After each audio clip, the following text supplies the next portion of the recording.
159번째 질문입니다.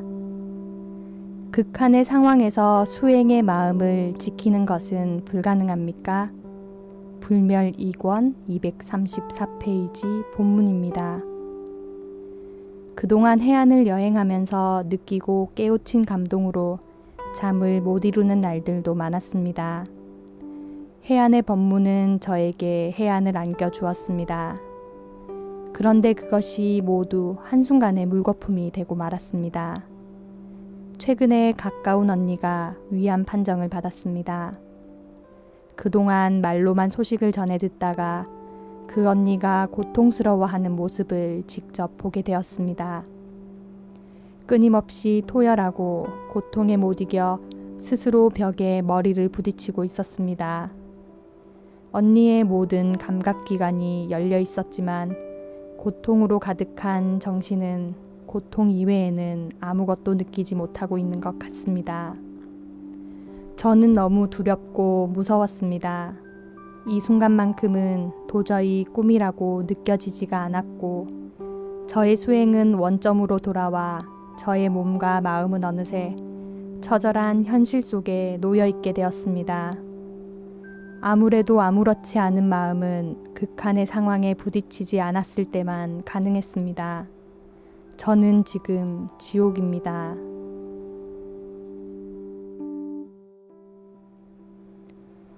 답변입니다. 아무래도 아무렇지 않은 마음 235페이지 본문입니다.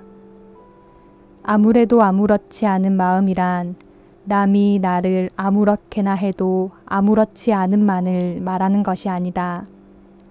나와 남은 다르지 않다. 그러므로 내가 꿈처럼 느끼지 못하고 있다라는 것도 실감나는 꿈이라는 것을 깨달아야 한다. 수행을 제대로 하지 못했다고 생각하는 그 생각이 허망한 생각일 뿐이라는 것을 깨닫고 그 깨달음으로 인하여 일체 세간사도 그와 같다는 생각이 든다면 이것이 곧 제대로 된 수행인 것이다. 이것이 인과의 법칙을 잘 쓰는 것이며 벗어날 수 없는 업과 업장의 법칙을 잘 이용하여 불도를 이루게 하는 수행임을 알아야 한다. 즉 생활 속의 부단한 수행이라는 말이다. 그러나 평소 극한 상황이라는 생각이나 실제라는 생각을 많이 한 사람은 점차적으로 작은 일도 극한 상황으로 보게 된다. 그러므로 평상시의 마음은 불안해지고 그로 하여금 극한 상황이라는 생각을 더욱 자주 하게 되며 저절로 병이 오고 고통이 오는 것이다. 극한 상황이든 여유로운 상황이든 이 법칙은 단지 견해 하나의 차이로서 꿈에서부터 절박한 상황까지의 차이가 환상 속에서 환상으로 있게 된 것이다.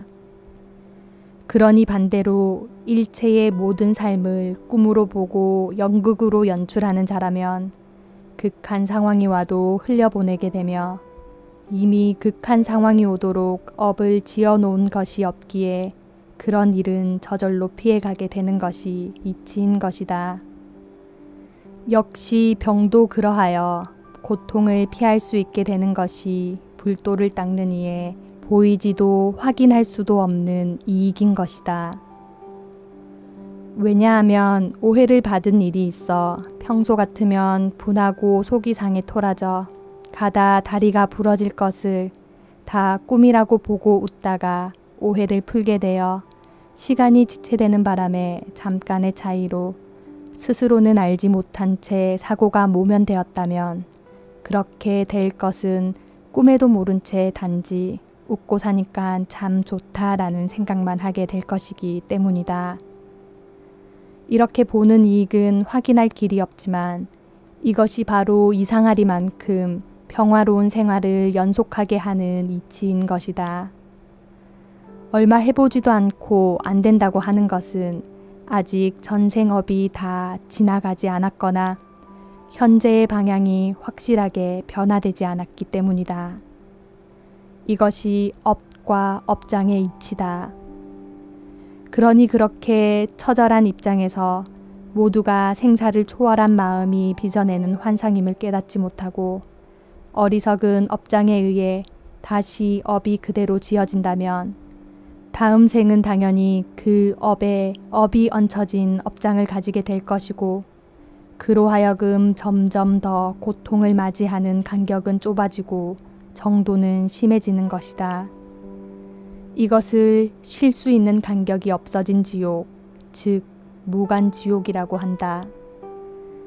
지옥에 가는 것은 중생들 사이에서 말하는 선, 악의 기준과는 상관이 없다.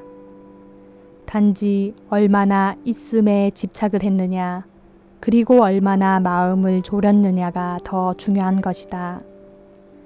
그러므로 보이는 모든 사연들에서 삶이라는 것에 속아 허망함을 깨닫지 못한 것에 대한 결과를 발견하고 또 인과응보를 바라보는 이 정신이 그렇게도 만들 수 있는 위대한 무심임을 다시 한번 깨달아 일체 세상사는 오직 마음의 작용이며 마음은 생사에서 이미 초월된 것이므로 아무리 죽는 모습이 드러나도 죽는 것은 본래 죽은 음식으로 만들어진 몸이고 허공에서 찰나적으로 드러나고 찰나적으로 사라져 기억을 이루는 환상의 작용이며 마음속에 든 사라진 환상, 즉 물질이라는 환상이 남긴 여운의 그림자인 기억이란 구할 수도 없이 사라져 버린 것이다. 그러므로 조금 전에 있었던 일은 내 기억을 빼고 나면 어디에도 없는 일인 것이다 라고 한다면 어찌 아무래도 아무렇지 않은 마음이 들지 않을 수 있겠는가.